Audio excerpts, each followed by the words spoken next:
Hey guys, and welcome to another episode of Valley Views.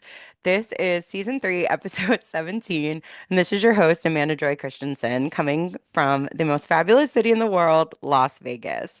Happy Monday, and it's the day after Mother's Day.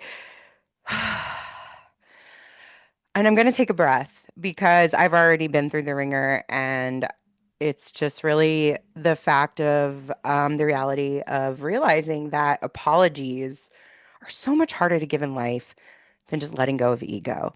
And this episode is going to come with a little grace, a little spice, and just a little taste of something I shared last week that unintentionally went viral. Um, lately I've been working on how to make posts go viral. And the best advice that I was given was just be authentically me. Tell my truth. Talk about what really happens, and then let people relate to it. And I find it so ironic that for so long I just stood in the background, biting my tongue and pretending like, oh, I'm an idiot. And just having people look at me like, oh, you're just an idiot. That, like, at what point was I just allowing people to treat me like an idiot because I never stood up for what I wanted or what I needed? So I want to share with you an incredible post. Apologies over ego. That is what today is about. And this is about anything in life. This is about business. This is about personal. This is about everything. If you cannot apologize to people and you would rather just stand back and just be like, oh, that person died in my head and they don't exist and those responsibilities are fake. And oh, I had a kid with you, but that doesn't mean I have any responsibility to you. Or oh, I had like a contract in writing that said, this was what I was supposed to help you do. And then I was a negligent person and I didn't do that. Or I was a boss and I said, here, let me talk to you. I know you're suffering. Let me open up to you. You can trust me, and then twist it and blackmail you. These are all things that I've been through in the last year. They're really triggered why I'm so just upfront now and I don't let people walk all over me. And it's funny because sometimes all someone wants is an apology. An apology, just an apology for misjudgment or for disrespect or for just continuing to make up lies or just for not being capable of doing something they promised they were going to do. But we live in this world now where it's so much easier to just, block people, pretend like they don't exist. Or in my case, the man that I had kids with looked at me the day after Mother's Day saying, oh, I thought about doing something, but, we don't have a court agreement. You need a fucking court agreement. You didn't have a court agreement when you asked me to be your wife and start a family with you. You looked at me and you were like, I love you. Let's do this. So, of course, like now I'm over here like you can't even pick up a card for your from your kids that I birthed. But you know what? I digress because people who are idiots remain idiots. People who are Playboy bunny brains stay Playboy bunny brains. People who isolate and disrespect women and look at them as commodities will continue to do that. And I realize that no amount of asking for an apology or expecting someone to change their mind is gonna give me my justice. But forgiveness is free. And I can forgive myself for continuing to assume that apologies are important. Because you know what? If I was a bad person, which I've apologized for things that I'm not even guilty for because I just have a moral compass, I just think that it's so easy to just like not burn bridges and be pieces of crap and just be real men. Be real men. And that's really what I thought about. And so last week I was reading an article on brand building because I'm building my brand. Next month my article is going global. And I wanted to like get this like feeling, okay, of like how do I build trust in my brand and then like how do people see me? Like how do I show up to people? Okay. And so this is like how I this is what I shared on my LinkedIn and this is really how I feel. If you're going to do business with me, this is how I do business. Um, Management and being a manager is never manipulating someone. That's wrong. You should always put your soul over your ego. It's one of the biggest lessons I had to learn. Soul over ego. Apologies over ego. Isolation in a job role shows that leadership does not understand what real teamwork is. This will automatically create animosity and resentment, which will kill your profit from the start. Being told by leadership to stay in a lane or a silo or don't speak to others with a higher rank is 100% toxic. Being bullied and blamed for someone else's shortcomings, for them not completing their contract duties, is a lack of self awareness on their part, and that's negligence in business. If you have an agreement, whether you have personal feelings or not, contracts are contracts, business is business. And having a team where everyone is safe to feel seen, heard, and accepted is the only way to do business. Teamwork makes the dream work. So when people can't get what they want from you, they continue to gossip about you. They'll slander you. They ostracize you. And they will absolutely continue to recruit others to hate you.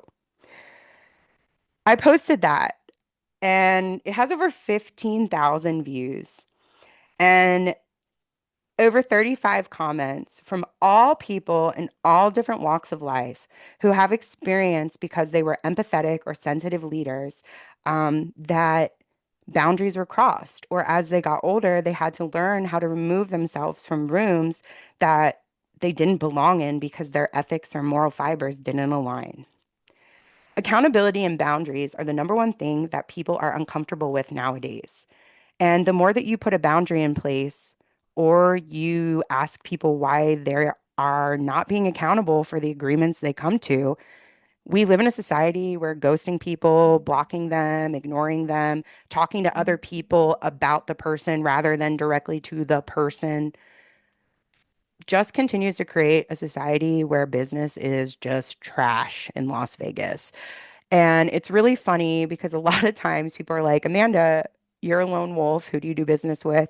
Why are you so selective in your group? You know what? I learned to be selective. And ironically enough, I learned through the last experience that having vulnerability in the workplace and then having other people show you their vulnerabilities means nothing. It means nothing. So I learned now through Valley Views is to continue to authentically show up every week as myself. And the people who don't like me, who have made fun of me because of my financial status or being poor, you're too poor, Amanda, so I can't associate with you. That's my favorite insult lately. Someone said, well, you're just not financially the type of person I'd associate with. And I said, oh, that's interesting because that's the one thing someone can change is finances. I'm not financially associated there because I'm going through a time in my life where I'm rebuilding and I illegally lost a job and had to build my way out of almost dying and then being ostracized again in my career and then continuing to have people spread lies about me. So, yes, I know I'm not rich enough to be your friend, but you know what can change? I can get a job. I can work harder and I can find people who don't judge me based on a dollar sign in my bank account. That's also what Valley Views has taught me is I don't need a fat paycheck or a title or a big last name to make an impact. And that's where apologies over ego come in. I would humbly and always apologize to someone who came to me to make things right. But I've learned, especially in Las Vegas, that pretending things are good and having a painted picture of what people think you are is so much better than, just being real.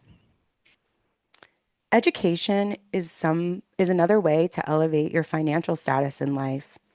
It's funny because I can read books and I can educate my mind and I can become a smarter person.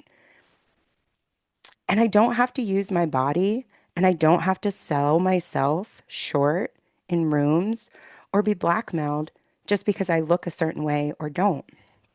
I want to joke, but I do have a brain. And the more that I read and the more that I educate myself and the more that I understand how to make money, I will be financially successful. And I think it's really, really, really just a reflection of the people that I once associated with who only saw me as someone important because I had a dollar sign or a perceived value of money behind me. I realize some of the people in the world with the most money are some of the poorest people when it comes to values, connections, kindness, having a soul, being able to apologize. Those are things that money can't buy. Money can't buy class. And just because somebody has a lot of money in the bank account and you want to judge me because I'm just someone starting out and building what I believe in 3 to 5 years, my platform could transform an entire generation of women to believe that their stories in a boardroom are more important than their OnlyFans or what's going on in a bedroom. Maybe the outcome of apologies over ego will show women that they do deserve to be CEOs and leaders. 40% of entrepreneur women are leading businesses now. It's the highest sector of women in business is entrepreneurship because for the first time ever, we can create rooms of people who support us, who believe in us, and who don't find having boundaries and accountability to be offensive or toxic, who won't talk about sex parties and who they were sleeping with last night when you know they're married. It's just like, at what point is life okay to just be lived with a little wholesomeness and holiness? And I know I live in Las Vegas, the most fun city in the world, but it's not really that fun anymore when the majority of people in the world just find being deceitful and narcissistic to just be really just mean. And it's just spirited in bullying. When I posted that last week on LinkedIn, it's funny because I've shared a lot of things lately, especially from my podcast. I thought twice, do I share the raw, the real Amanda? Do I put out there my truth? Yeah, why not? What do I have to lose? I have nothing to lose anymore. But I have so many women to inspire. I have so many young men to hopefully create space in a world where maybe they'll just see women as more than just people in the boardroom to talk to about the shallowness of them. Every woman has a brain with a capacity of problem solving far beyond a man. And I don't mean to be that in like offensive. I just mean that we birth humans and our minds are literally created to problem solve and nurture and like create a space where things can happen. And I think that that's the part that I'm so bitter about, whether it's my professional or my business life, is when you have an open heart and you see the good in the person or the room or the project, but the moral compass of who you are doesn't align with the vision of what that other person or that project wanted, you do have to learn to walk away. And in one of the hardest years of my life, I had to face more grief in a way where it doesn't make sense to some people. But yesterday was Mother's Day, and the handful of women this year who knew what I went through, who sent me some of the most beautiful messages saying I was one of the strongest, most resilient, beautiful women and mothers they know. It's not about status or money. It's just about being kind and not bullying people just because they don't look a certain way. I'm so sick of just like existing in a space where like even the father of my children didn't even have like an acknowledgement for the work I do. So that's what I do here. Monday motivation. I show up for me and I show up for all of you. For an apology over an ego, to not be toxic, but just to be real, and just to hold space for everyone going through the discrimination or the harassment or just the feeling like you don't belong in the world. Maybe we don't belong anymore because we're just meant to create something new. And that's the beauty here on Valley Views, too. So thank you to everyone who tunes in. Thank you to all of my amazing listeners. I have over 50 followers now on Spotify. Um, I've hit 50 global countries, but I have over 50 followers now that listen. And, Patricia Marr, who I interviewed and shared her story about, who's running for judge, like all women want, especially women who have lost or grieved visions of lives they will never have. It's just like an acknowledgement, just an apology, or just a thank you. And I really pray for a world where men just stop seeing women as like commodities and just possessions they can just like, write off or blackmail or pretend like they don't exist just because they feel uncomfortable about what someone has to say when they try to hold them accountable. Catch you guys on the next episode of Valley Views. Bye.